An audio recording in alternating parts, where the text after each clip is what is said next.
Shalom Bapak Ibu dan Saudara-saudara yang dikasihi Tuhan dimanapun kita berada, untuk mengawali setiap hari-hari kita, aktivitas kita, pekerjaan kita, marilah kita mempersiapkan hati pikiran kita. Dan jangan lupa untuk mengawali semuanya itu dengan mendengarkan firman Tuhan. Karena itu mari kita bersatu dalam doa. Kasih karunia dan damai sejahtera dari Allah Bapa kita dan dari anaknya Tuhan Yesus Kristus menyertai kamu sekalian. Amin.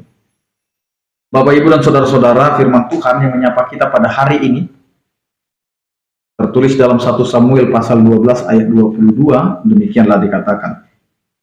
Sebab Tuhan tidak akan membuang umatnya, sebab namanya yang besar. Bukankah Tuhan telah berkenan untuk membuat kamu menjadi umatnya? Demikian firman Tuhan. Bapak, Ibu, dan Saudara-saudara yang dikasihi Tuhan, terkadang kita tidak memahami apa yang diperbuat oleh Allah dalam kehidupan kita. Bahkan kita sering sekali melabel Allah itu bahwa Allah itu tidak peduli. Bahkan seperti yang dikatakan oleh firman Tuhan, Allah membuang umatnya. Ketika umat Israel itu diizinkan untuk terbuang ke Babel, maka disinilah tanggapan atau pemikiran umat bahwa Allah itu tidak peduli lagi kepada umat Allah, umat pilihannya. Tetapi sesungguhnya ini adalah penyataan cinta kasih Allah kepada umat. Karena umat yang dipilih itu adalah umat kesayangan, umat yang selalu dikasihi oleh Allah. Tetapi umat selalu menunjukkan ciri atau cara hidup yang tidak berkenan di hadapan Allah. Karena itu ketika umat itu diizinkan terbuang, bukan berarti Allah berhenti untuk mengasihi umat, tetapi Allah mau menunjukkan cinta kasih itu dengan menegur, dengan mengajar, dengan memukul, dan supaya umatnya itu bertanggung jawab dengan identitas sebagai umat Allah. Maka di sini dipertanyakan kepada umat, dipertanyakan kepada bangsa, terlebih kepada kita hari ini. Dipertanyakan kepada kita setiap orang percaya bahwa sesungguhnya kita ini adalah yang dikasihi oleh Allah. Karena itu ditegaskan oleh firman Tuhan, sebab Tuhan tidak akan membuang umatnya, sebab namanya yang besar. Allah itu masyhur, Allah itu berkuasa, Allah itu memiliki cinta kasih yang tidak pernah berubah, bahkan janjinya selalu ditepati dan dipegangnya. Maka Tuhan tidak akan pernah membuang umatnya.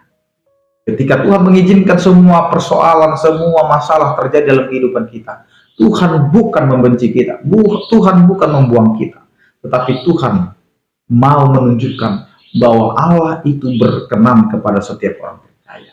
Maka jelas dikatakan, bukankah Tuhan telah berkenan untuk membuat kamu menjadi umat? Bukankah Tuhan yang memilih kita menjadi umatnya?